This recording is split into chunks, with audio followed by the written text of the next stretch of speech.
యౌవనికే జనించు యౌవనికే జనించు జగమెవ్వని లోపల నుండు లీనమై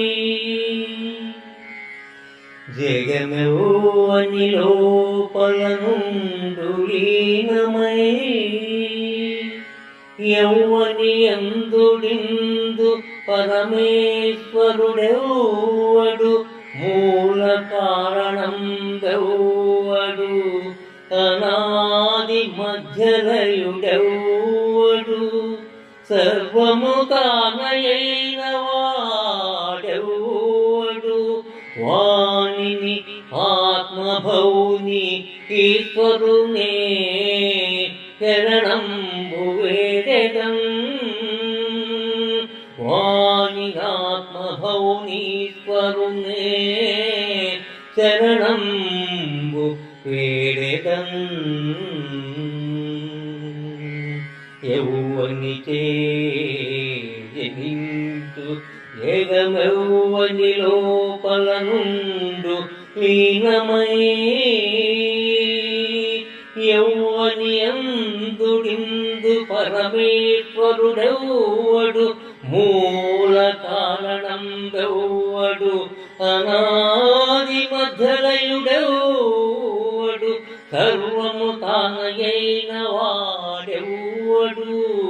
వానిని ఆత్మభౌని ఈశ్వరునే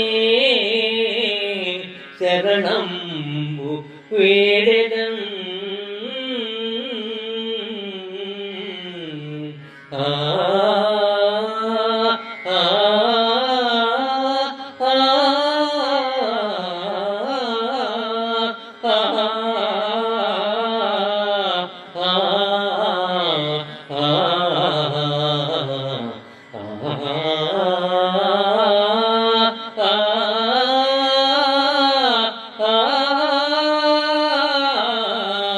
వానిని ఆత్మభౌని ఈశ్వరునే శరణంబు వేడెదం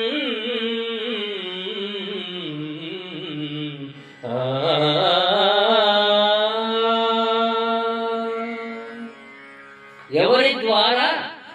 ఈ ప్రపంచము పుట్టిందో ఎవరి లోపల ఈ ప్రపంచము కలిసిపోతూ ఉన్నదో ఎవరి లోపల ఈ ప్రపంచము ఉన్నదో ఎవరు అంతటికీ ఈశ్వరుడో అన్నిటికీ కారణమైన వాడు ఎవడో ఎవరు ఆది అంతము లేని వాడో అంతా తానే అయిన వాడో ఆత్మస్వరూపుడో అటువంటి ఈశ్వరుని నేను శరణు కోరుకుంటున్నాను అని ఈ పద్యం యొక్క భావం. ఈ పద్యంలో ఎవడు అవ్యక్తుడు,